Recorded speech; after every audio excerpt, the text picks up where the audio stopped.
Hi అండి, welcome back to our channel. ఈరోజు వీడియోలో మన రెసిపీ వచ్చేసి గోధుమ రవ్వ ఉప్మానండి.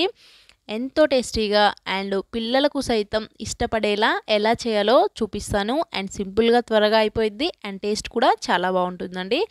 అండ్ ఇక్కడ నేను వచ్చేసి అన్ని వెజిటబుల్స్ అన్నీ కూడా కట్ చేసి పెట్టుకున్నాను. అండ్ ఇక్కడ గోధుమ రవ్వ వచ్చేసి 400 గ్రామ్స్ వరకు తీసుకున్నానండి. అండ్ ఇందులోకి స్వీట్ కార్న్ అలాగే పచ్చి బఠానీ అండ్ అన్నీ కూడా యాడ్ చేసుకుంటేనే చాలా టేస్టీగా ఉంటుంది. ముందుగా ఇక్కడ ఒక పాత్ర పెట్టుకొని స్టవ్ ఆన్ చేసుకొని రవ్వని లైట్గా ఫ్రై చేసుకోండి. కొంచెం రవ్వ వేడి అయ్యే వరకు 1 నిమిషం పాటు మంటను తగ్గించి పెట్టుకొని ఫ్రై చేసుకున్నారంటే మనకు ఉప్మా అనేది ఎక్కువ టేస్టీగా ఉంటుందండి. అండ్ ఇలా కొంచెం ఫ్రై అయిన తర్వాత 1 నిమిషం పాటు దీన్ని వేరొక ప్లేట్లోకి తీసుకొని పక్కన పెట్టుకోండి.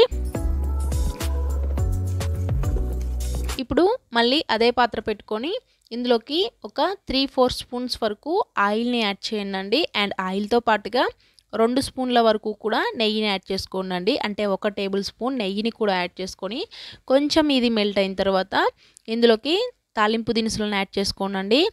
ఆవాలు, పల్లీలు, పచ్చెనగపప్పు, మినపగుండ్లు అండ్ ఎండుమిర్చి అన్నీ కూడా చూసుకొని యాడ్ చేసుకొని ఇవి కొంచెం ఫ్రై చేసుకోండి. మనకి పల్లీలు వేగడానికి కొంచెం టైం పడుతుంది కదా.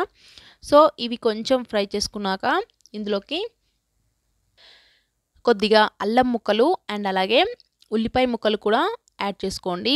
అండ్ దాంతోపాటుగా పచ్చిమిర్చిని కొంచెం ఎక్కువగా తీసుకోండి. అండ్ పచ్చిమిర్చి ఎక్కువగా వేసుకుంటే ఉప్మా అనేది కొంచెం ఎక్కువ టేస్టీగా ఉంటుంది. అండ్ పచ్చిమిర్చి కూడా యాడ్ చేసుకొని ఈ ఉల్లిపాయ ముక్కలు, అల్లం ముక్కలు కొంచెం ఫ్రై చేసుకోండి.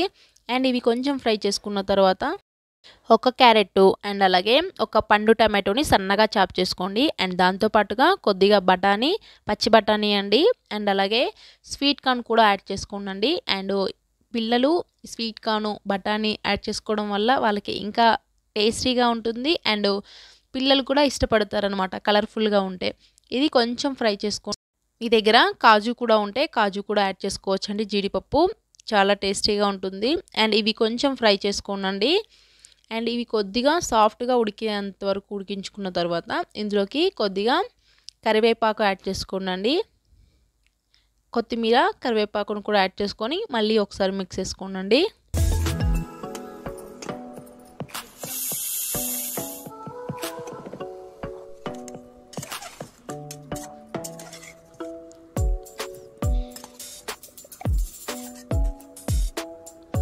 ఇలా పూర్తిగా మనకు ఈ వెజిటబుల్స్ అన్నీ కూడా మగ్గిన తర్వాత ఇందులోకి ఇప్పుడు వాటర్ తీసుకోండి. నేను ఇక్కడ 2 లోటాల వరకు వాటర్ తీసుకున్నాను అనమాట. వాటర్ నిండుగా కాకుండా కొంచెం హెల్త్గా చూసుకొని తీసుకోండి. రవ్వను బట్టి తీసుకోవడమే. అండ్ ఇప్పుడు మీ టేస్ట్కి సరిపడా సాల్ట్ని అయితే యాడ్ చేసుకోండి. నేను ఒక ఫుల్ స్పూన్ వరకు సాల్ట్ని యాడ్ చేసుకొని ఇప్పుడు మనకి ఇది రోలింగ్ బాయిల్ అయ్యే వరకు కూడా మరిగించుకోండి. ఇలా ఎసరు వచ్చిన తర్వాత మనం ముందుగా ఫ్రై చేసుకున్న ఈ ఉప్మాని కూడా యాడ్ చేసుకుంటూ కలుపుకోండి. బాగా ఎటువంటి ఉండలు కట్టకుండా కలుపుకొని మనం ఇది బాగా ఉడికించుకోవాలండి. ఇలా ఒకసారి బాగా మిక్స్ చేసుకున్న తర్వాత మళ్ళీ 1 స్పూన్ వరకు కూడా నెయ్యిని యాడ్ చేసుకోండి. నెయ్యిని వేసుకోవడం వల్ల చాలా టేస్టీగా ఉంటుంది. అండ్ మనకి వాటర్ అంతా కూడా ఉప్మా అనేది అబ్జర్వ్ చేసుకుందనమాట. సో మనకి ఇది కొంచెం ఎక్కువ టైం పట్టిద్దండి ఉడకడానికి. చూసారు కదా. అండ్ ఫైనల్గా కొంచెం కొత్తిమీరని యాడ్ చేసుకోవడమే. చూసారు కదా ఎంతో టేస్టీగా సింపుల్గా ఇలా ఇంగ్రీడియంట్స్ అన్నీ వేసుకుంటే ఎక్కువ టేస్టీగా పిల్లలు కూడా చాలా ఇష్టపడతారండి. అండ్ మీ ఇంట్లో మీరు ఎప్పుడైనా ఇలా చేశారా, లేదంటే చేయకపోతే ఒక్కసారి ఇలా ట్రై చేయండి. చాలా టేస్టీగా బాగుంటుంది. అందరూ కూడా హ్యాపీగా తినేస్తారు. సో వీడియోనైతే చూసారు కదా. అండ్ డెఫినెట్గా వీడియోని లైక్ చేయండి, షేర్ చేయండి, సబ్స్క్రైబ్ చేయండి. అండ్ ఇలాంటి రెసిపీస్ అన్నీ మన ఛానల్లో ఎక్కువగా వస్తాయండి. మరి నేను వెంటనే వీడియో అప్లోడ్ చేయగానే మీ మొబైల్కి నోటిఫికేషన్ రావాలంటే వెంటనే సబ్స్క్రైబ్ చేసుకొని పక్కనే బెల్ బటన్ ట్యాప్ చేయండి. అంటే